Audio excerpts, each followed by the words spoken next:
Kerala government nurses association ജില്ലാ മാർച്ചും ധർണയും സംഘടിപ്പിച്ചു. ആലപ്പുഴ ജനറൽ ആശുപത്രിയിൽ നിന്നും ആരംഭിച്ച മാർച്ച് കളക്ടറേറ്റിന് മുന്നിൽ സമാപിച്ചു. ധർണ പി ചിത്രരഞ്ജൻ എം.എൽ.എ ഉദ്ഘാടനം ചെയ്തു.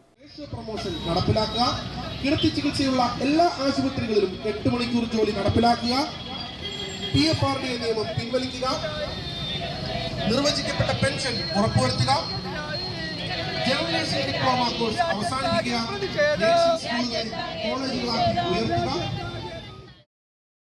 കേന്ദ്ര സർക്കാർ കേരളത്തോട് തുടരുന്ന സാമ്പത്തിക അവഗണന അവസാനിപ്പിക്കുക, രോഗികളുടെ എണ്ണത്തിനനുസരിച്ച് നഴ്സുമാരുടെയും ജീവനക്കാരുടെയും തസ്തിക സൃഷ്ടിച്ച് നിയമനം നടത്തുക, ക്ഷാമബത്ത കുടിശ്ശിക അനുവദിക്കുക, ശമ്പള പരിഷ്കരണ നടപടികൾ ആരംഭിക്കുക, മെഡിസെപ്പ് അപാകതകൾ പരിഹരിച്ച് തുടർച്ച ഉറപ്പാക്കുക തുടങ്ങിയ നിരവധി ആവശ്യങ്ങൾ ഉന്നയിച്ചുകൊണ്ടാണ് KGNA ആലപ്പുഴ ജില്ലാ മാർച്ചും ധർണയും സംഘടിപ്പിച്ചത്.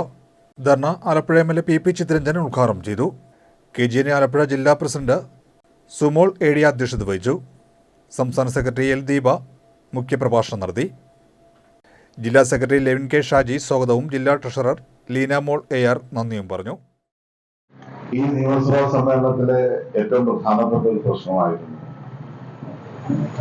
നമ്മുടെ സംസ്ഥാനത്ത് ഒരു വിഭാഗം ജീവനക്കാർ കഴിഞ്ഞ ദിവസം നടത്തിയ പണിമുടക്ക്.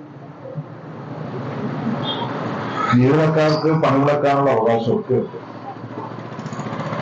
ഓരോ സംഘടനക്കും അതിനുള്ള അവകാശമുണ്ട്. പക്ഷേ ഇപ്പോ ഇങ്ങനൊരു പണിമുടക്ക് നടത്താൻ ഇടയായിട്ടുള്ളതിന്റെ പിന്നിൽ ജീവനക്കാരുടെ താല്പര്യം തന്നെയാണ് എന്ന് പറയാൻ കഴിയില്ല. കാര്യം ഞാൻ വെറുതെ കൊണ്ടല്ല പറഞ്ഞത്. ഈ കേരളത്തിലെ സർക്കാർ ജീവനക്കാരോട്, അധ്യാപകരോട് ഏറ്റവും നീതിപൂർവമായ നിലപാട് സ്വീകരിച്ചുകൊണ്ട് മുന്നോട്ട് പോകുന്ന ഗവൺമെന്റാണ് കേരളത്തിലുള്ള ഇടതുപക്ഷ ഗവൺമെന്റ്.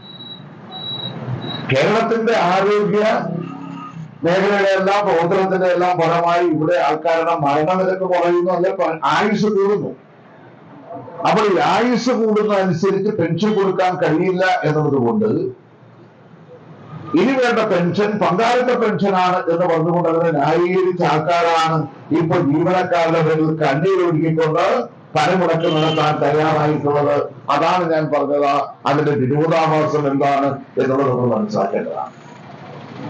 നമ്മളെല്ലാവരും വന്നിരിക്കുന്ന ഒരു കാര്യമുണ്ട്. കേരളത്തിലെ ഈ സർക്കാർ സംവിധാനം, അത് ആരോഗ്യരംഗത്തായാലും വിദ്യാഭ്യാസ മേഖലയിലായാലും മറ്റു പൊതു പശ്ചാത്തല മേഖലയായി ബന്ധപ്പെട്ടൊക്കെ എടുത്തു, ഈ മേഖലയിലെല്ലാം ഇടതുപക്ഷ ഗവൺമെന്റ്, ഇടതുപക്ഷ ജനാധിപത്യ മുന്നണിയുടെ ഗവൺമെന്റ് അതിനെ സംരക്ഷിക്കുക മാത്രമല്ല അതിന്റെ വിപുലീകരണത്തിന് വേണ്ടിയുള്ള നടപടിയല്ലാതെ ഏതെങ്കിലും നിലയിൽ അതിനെ ക്ഷീണിപ്പിക്കുന്നതിന് ചെയ്യുന്നുണ്ടോ?